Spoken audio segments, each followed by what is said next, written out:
Back ಪಾರ್ಟ್ನ ಈ ರೀತಿ ಇಟ್ಕೊಂಡು ಅದರ ಮೇಲೆ ಲೈನಿಂಗ್ನ ಈ ರೀತಿ ಇಟ್ಕೊಂಡು ಇದು ಕರೆಕ್ಟಾಗಿ ಮಧ್ಯಕ್ಕೆ ನೋಡ್ಕೋಬೇಕು.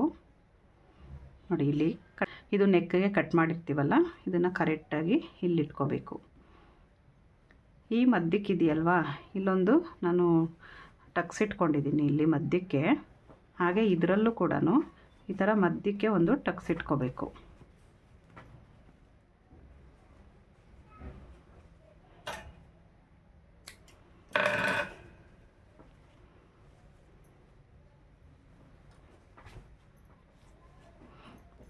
ಈ ಥರ ಟಕ್ಸ್ ಇಟ್ಕೊಂಡಿದ್ದೀವಲ್ಲ, ಇದರಲ್ಲೂ ಟಕ್ಸ್ ಇದೆ. ಎರಡು ಮಧ್ಯಕ್ಕೆ ಈ ರೀತಿ ಇಟ್ಕೊಂಡು ಸ್ಟ್ರೈಟಾಗಿ ಒಂದು ಸ್ಟಿಚ್ ಹಾಕ್ಕೋಬೇಕು. ಇದು ಜಾರದೇ ಇರೋದಕ್ಕೋಸ್ಕರ ಒಂದು ಸ್ಟಿಚ್ ಹಾಕ್ಕೊಂಡ್ಬಿಟ್ರೆ ಸ್ಟಿಚಿಂಗ್ ಮಾಡೋದಕ್ಕೆ ಈಸಿಯಾಗಿರುತ್ತೆ.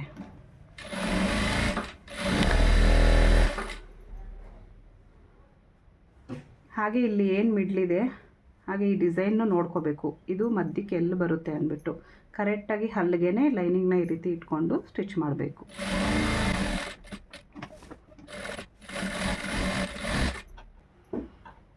ನೋಡಿ, ಇಷ್ಟು ಕ್ಲಾತ್ನ ಬಿಟ್ಟು ಇಲ್ಲಿಗೆ ಸ್ಟಿಚ್ ಬೀಳಬೇಕು. ಇದೇನಾದರೂ ಸ್ವಲ್ಪ ಜಾಸ್ತಿ ಇತ್ತು ಅಂದರೆ ಇದನ್ನು ಈ ರೀತಿ ಇಟ್ಕೊಂಡು ಸ್ಟಿಚ್ ಮಾಡ್ಕೋಬೇಕಾಗುತ್ತೆ.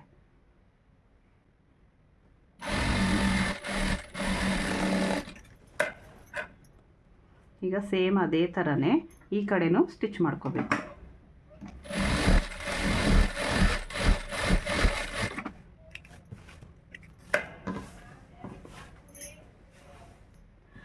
ಈಗ ಇಲ್ಲಿ ಒಂದು 1/2 ಇಂಚ್ ಬಿಟ್ಟು ಕಟ್ ಮಾಡ್ಕೋಬೇಕು.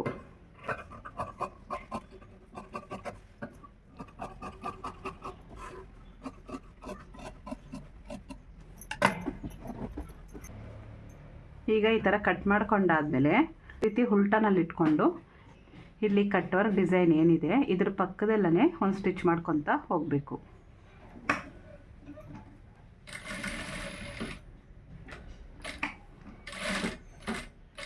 ಈ ಕಟ್ ವರ್ಕ್ ಶೇಪ್ ಇರೋ ಹತ್ರ ನಿಧಾನಕ್ಕೆ ನೋಡಿಕೊಂಡು ಸೂಜಿನ ಕೆಳಗಡೆ ಇಳಿಸ್ಕೊಂಡು ಆಮೇಲೆ ಸ್ಟಿಚ್ ಮಾಡ್ಕೊತಾ ಹೋಗಬೇಕು. ನೋಡಿ, ಕಾರ್ನರಲ್ಲೆಲ್ಲ ಈ ರೀತಿ ಸೂಜಿನ ಕೆಳಗಡೆ ಇಳಿಸ್ಕೊಂಡು ಕ್ಲಾತ್ನ ಈ ರೀತಿ ತಿರುಗಿಸ್ಕೊಂಡು ಆಮೇಲೆ ಸ್ಟಿಚ್ ಮಾಡ್ಕೊತಾ ಹೋಗಬೇಕು.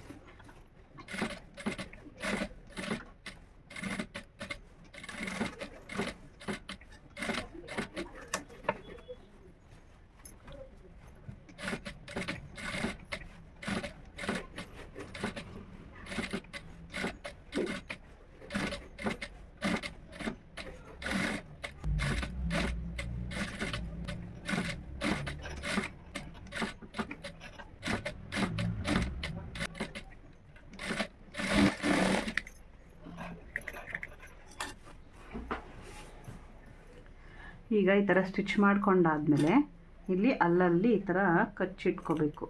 ನೋಡಿ, ಈ ಥರ ಕಾರ್ನರ್ ಇರುತ್ತಲ್ವಾ, ಈ ಥರ ಕಾರ್ನರಲ್ಲಿ ಕರೆಕ್ಟಾಗಿ ಸ್ಟಿಚಿಂಗ್ ಕಟ್ ಆಗಬಾರ್ದು. ಅಲ್ಲಿ ಈ ಥರ ಒಂದು ಕಚ್ಚಿಟ್ಕೊತಾ ಹೋಗಬೇಕು ಎಲ್ಲ ಕಡೆನೂ.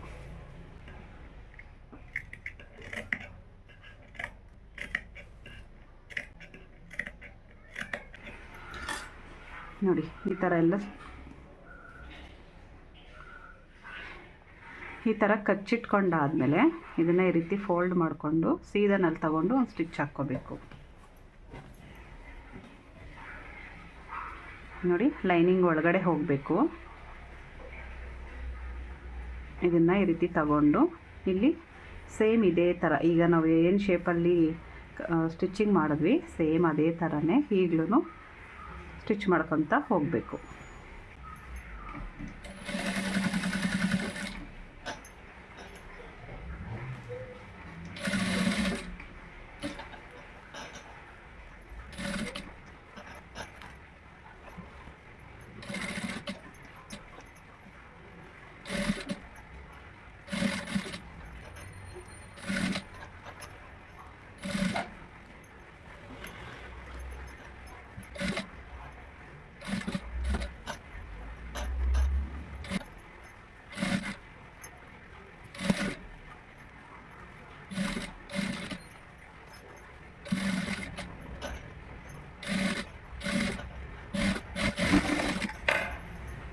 ನೋಡಿ ಈ ಥರ ಸ್ಟಿಚಿಂಗ್ ಮಾಡಾದ್ಮೇಲೆ ಈಗ ಇದನ್ನು ಸೀದಾನಲ್ಲಿ ತಗೊಂಡು ಈಗ ಪೂರ್ತಿಯಾಗಿ ಲೈನಿಂಗ್ನ ಪೂರ್ತಿಯಾಗಿ ಜಾಯಿಂಟ್ ಮಾಡ್ಕೋಬೇಕು.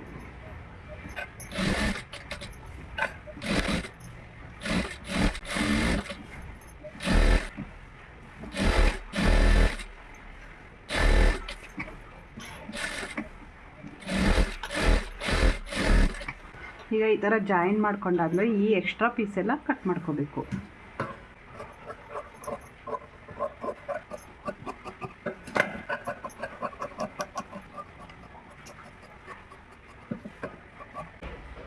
ಈ ಥರ ಎಕ್ಸ್ಟ್ರಾ ಪೀಸ್ನ ಕಟ್ ಮಾಡ್ಕೊಂಡಾದ್ಮೇಲೆ ಇದು 1.5 ಇಂಚಷ್ಟು ಈ ಥರ ಕ್ಲಾತ್ನ ಕಟ್ ಮಾಡ್ಕೋಬೇಕು ಸ್ಟ್ರೈಟಾಗಿ. ಈಗ ಇದು ಒಂದು ಸೈಡು ಈ ಥರ ಒಂದು 1/2 ಇಂಚಷ್ಟು ಫೋಲ್ಡ್ ಮಾಡಿ ಸ್ಟಿಚ್ ಮಾಡ್ಕೋಬೇಕು.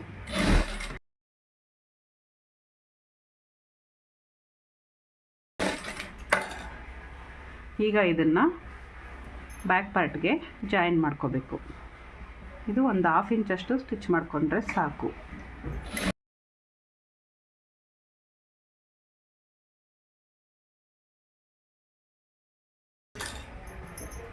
ಈಗ ಇದನ್ನು ಈ ರೀತಿ ಸೀದಾನಲ್ಲಿ ತಗೊಂಡು ಈ ಲೈನಿಂಗ್ ಮೇಲೆ ಒಂದು ಸ್ಟಿಚ್ ಹಾಕ್ಕೋಬೇಕು.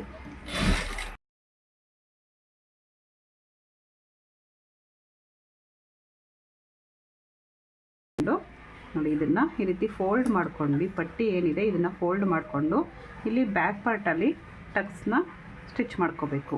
ಈ ಬ್ಯಾಕ್ ಪಾರ್ಟ್ ಟಕ್ಸ್ನ ಈ ಮಧ್ಯದಿಂದ ಇಲ್ಲಿಗೆ 4 ಇಂಚಷ್ಟು ನೋಡಿಕೊಂಡು ಸ್ಟಿಚ್ ಮಾಡ್ಕೋಬೇಕು. ಹಾಗೆ ಇಲ್ಲಿ ಡಿಸೈನ್ ಎಲ್ಲ ಬರುತ್ತಲ್ವ, ಅದು ಎಲ್ಲಿಗೆ ಬರುತ್ತೆ ಅಂತ ನೋಡ್ಕೋಬೇಕು. ಅಕಸ್ಮಾತಾಗಿ ಇಲ್ಲಿ ಡಿಸೈನ್ ಮೇಲೆ ಸ್ಟಿಚಿಂಗ್ ಮಾಡೋದು ಬಂತು ಅಂದರೆ ಇನ್ನು ಸ್ವಲ್ಪ ಸೈಡಲ್ಲಿ ಸ್ಟಿಚ್ ಮಾಡ್ಕೋಬೋದು. ನಾನೀಗ ಇಲ್ಲಿ ಕರೆಕ್ಟಾಗಿದೆ, ನಾರ್ಮಲ್ ಬ್ಲೌಸ್ಗೆಲ್ಲ ಇಲ್ಲೇ ಬರುತ್ತೆ, ಆದರೆ ಇದಕ್ಕೆ ಸ್ವಲ್ಪ ಸೈಡಲ್ಲಿ ಹಾಕ್ತಾಯಿದ್ದೀನಿ. ಅದರಿಂದ ಏನು ಪ್ರಾಬ್ಲಮ್ ಆಗಲ್ಲ ನೋಡಿ, ಆಗ ಡಿಸೈನ್ ನೀಟಾಗಿ ಕಾಣಿಸುತ್ತೆ.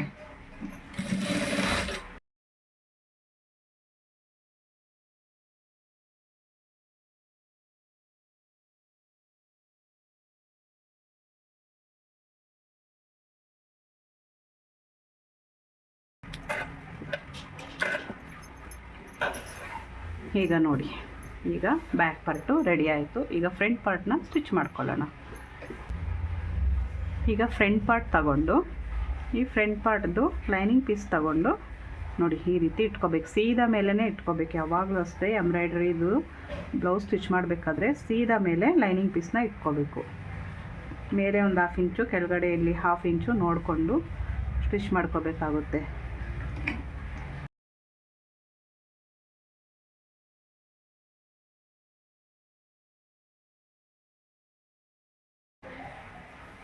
ಈಗ ಫಸ್ಟು ಇಲ್ಲೊಂದು ಸ್ಟಿಚ್ ಹಾಕ್ಕೊಂಡಾದ್ಮೇಲೆ ಇದನ್ನು ಈ ರೀತಿ ಉಲ್ಟನಲ್ಲಿ ಇಟ್ಕೊಂಡು ಈ ಲೈನ್ ಏನಿದೆ ಇದ್ರ ಪಕ್ಕದಲ್ಲೇ ಸ್ಟಿಚ್ ಮಾಡ್ಕೊತ ಹೋಗಬೇಕು.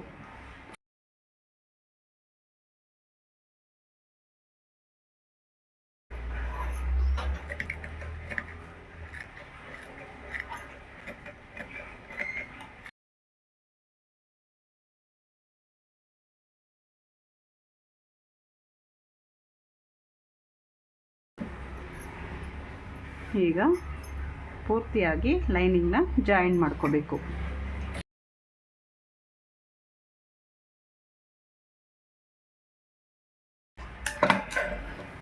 ಈಗ ಈ ಎಕ್ಸ್ಟ್ರಾ ಪೀಸ್ನ ಕಟ್ ಮಾಡ್ಕೊಂಡಾದ್ಮೇಲೆ ನೋಡಿ ಫ್ರಂಟ್ ಪಾರ್ಟಲ್ಲಿ ಡಾಟು ಕಾಣಿಸ್ತಾ ಇಲ್ಲ, ಮಾರ್ಕ್ ಮಾಡಿ ತೋರಿಸ್ತೀನಿ. ಈಗ ಇದನ್ನು ಸ್ಟಿಚ್ ಮಾಡ್ಕೋಬೇಕು. ಫಸ್ಟು ಈ ಡಾಟ್ನ ಸ್ಟಿಚ್ ಮಾಡ್ಕೋಬೇಕು.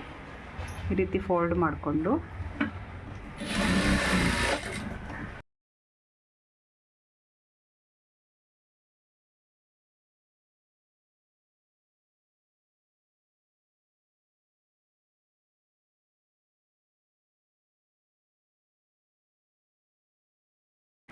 ಈಗ ಈ ಥರ ಸ್ಟಿಚ್ ಮಾಡ್ಕೊಂಡಾದ್ಮೇಲೆ ಇದಕ್ಕೆ ಕ್ರಾಸ್ ಬೆಲ್ಟ್ನ ಸ್ಟಿಚ್ ಮಾಡ್ಕೋಬೇಕು.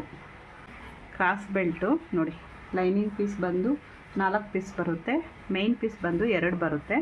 ನೋಡಿ ಈ ಥರ ಇಟ್ಕೊಳ್ಳೋದು. 3.5 ಇರೋದು ಈ ಕಡೆ ಇದೆ, 3 ಇರೋದು ಈ ಕಡೆ ಇದೆ.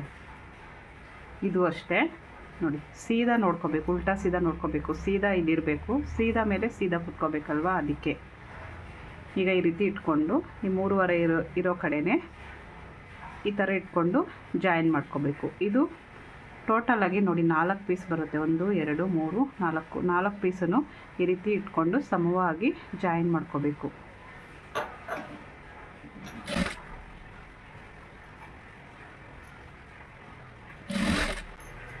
ಈ ಫ್ರಂಟ್ ಪಾರ್ಟಲ್ಲಿ ಡಾಟ್ ಇದೆಯಲ್ವಾ, ಈ ಡಾಟ್ನ ಈ ರೀತಿ ಫೋಲ್ಡ್ ಮಾಡ್ಕೋಬೇಕು. ಒಳಗಡೆಗೆ ಈ ರೀತಿ ಫೋಲ್ಡ್ ಮಾಡಿಕೊಂಡು ಈ ಥರ ಇಟ್ಕೊಂಡು 4 ಪೀಸ್ನ ಈ ರೀತಿ ಸ್ಟಿಚ್ ಮಾಡ್ಕೊತ ಹೋಗಬೇಕು.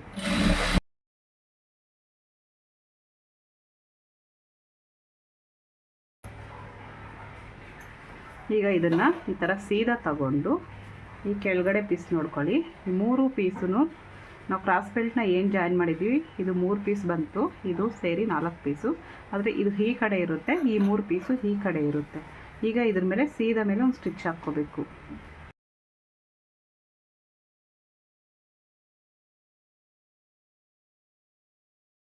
ನೋಡಿ, ಇಲ್ಲಿ ಈ ಥರ ಸ್ಟಿಚ್ ಹಾಕ್ಕೊಂಡಾದ್ಮೇಲೆ ಇಲ್ಲಿ ಕೆಳಗಡೆ ಒಂದು ಅರ್ಧ ಇಂಚಷ್ಟು ಈ ರೀತಿ ಫೋಲ್ಡ್ ಮಾಡಿಕೊಂಡು ಸ್ಟಿಚ್ ಮಾಡ್ಕೊತ ಬರಬೇಕು ಇಲ್ಲಿವರೆಗೂ.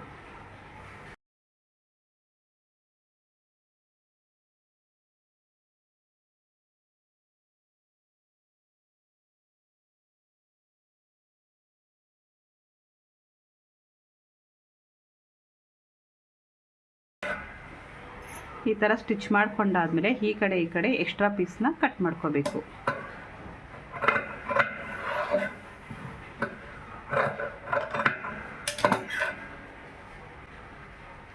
ಈಗ ಇಷ್ಟ ಆದಮೇಲೆ ಇನ್ನೊಂದು ಫ್ರಂಟ್ ಪಾರ್ಟ್ನ ಸೇಮ್ ಅದೇ ಥರನೇ ಸ್ಟಿಚ್ ಮಾಡ್ಕೋಬೇಕು.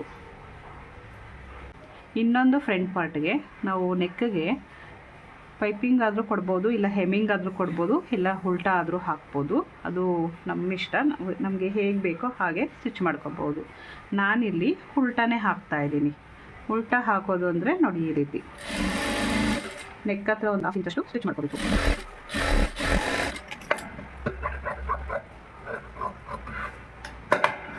ಈ ಎಕ್ಸ್ಟ್ರಾ ಪೀಸ್ ಕಟ್ ಮಾಡಿಕೊಂಡು ಅಲ್ಲಲ್ಲಿ ಈ ರೀತಿ ಟಕ್ಸ್ ಇಟ್ಕೋಬೇಕು. ಈ ಥರ ಕಟ್ ಮಾಡ್ಕೊಳ್ಳೋದ್ರಿಂದ ರೌಂಡು ನೀಟಾಗಿ ತಿರುಗುತ್ತೆ ಅಂತ.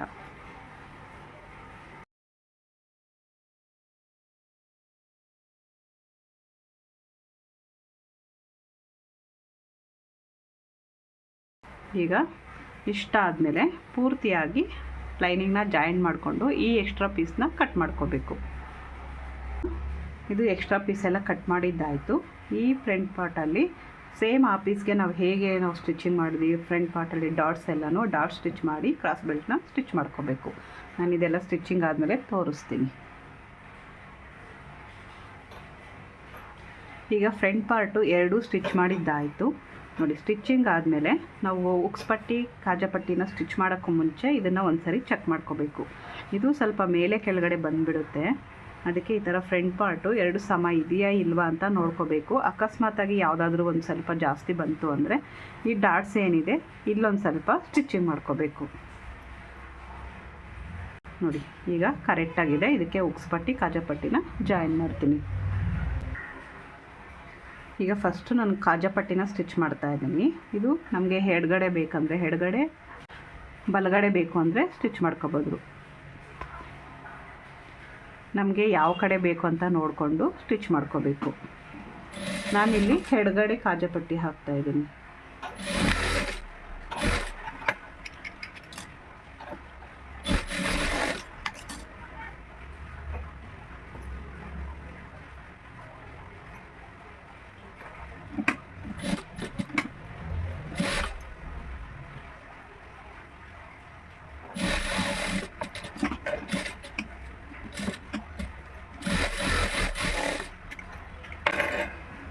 ನೋಡಿ, ಈಗ ಕಾಜಾಪಟ್ಟಿ ರೆಡಿ ಆಯಿತು.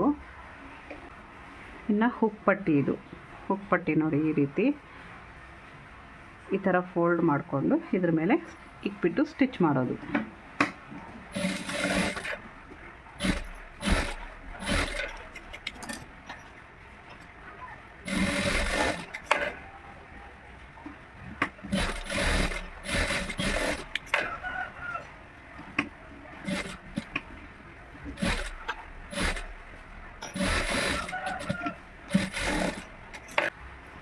ಈಗ ಫ್ರಂಟು ಮತ್ತು ಬ್ಯಾಕ್ ಎರಡೂ ಆಯಿತು.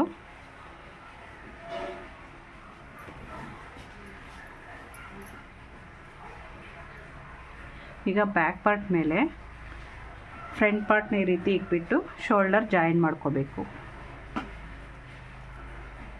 ಇಲ್ಲಿ ಒಂದು 1/2 ಇಂಚಷ್ಟು ಸ್ಟಿಚ್ ಮಾಡ್ಕೊತಾ ಇದ್ದೀನಿ. ನೋಡಿ, ಇದು ಸೀದಾ ಮೇಲೆ ಸೀದಾ ಇರಬೇಕು.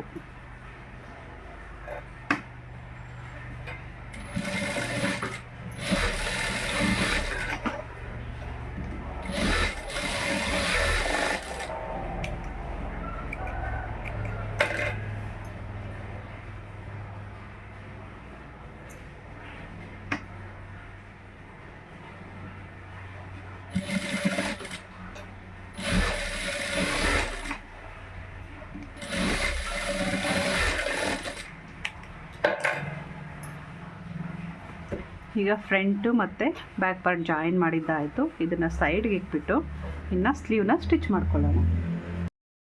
ಫ್ರೆಂಡ್ಸ್, ನೋಡಿದ್ರಲ್ಲ ಎಂಬ್ರಾಯ್ಡರಿ ಬ್ಲೌಸ್ ಸ್ಟಿಚಿಂಗ್ ಮಾಡೋದು, ಹಾಗೆ ಸ್ಲೀವ್ ಸ್ಟಿಚ್ ಮಾಡೋದು ನೆಕ್ಸ್ಟ್ ವಿಡಿಯೋನಲ್ಲಿ ತೋರಿಸ್ತೀನಿ. ಯಾಕಂದರೆ ವಿಡಿಯೋ ಲೆಂತ್ ಜಾಸ್ತಿ ಆಗುತ್ತೆ ಅಂತ. ಇಷ್ಟೇ ಫ್ರೆಂಡ್ಸ್, ಇವತ್ತಿನ ಬ್ಲಾಗ್ನ ಇಲ್ಲಿಗೆ ಎಂಡ್ ಮಾಡ್ತಾಯಿದ್ದೀನಿ. ಈ ಬ್ಲಾಗ್ ಇಷ್ಟ ಆದರೆ ಲೈಕ್ ಮಾಡಿ, ಶೇರ್ ಮಾಡಿ. Thanks for watching.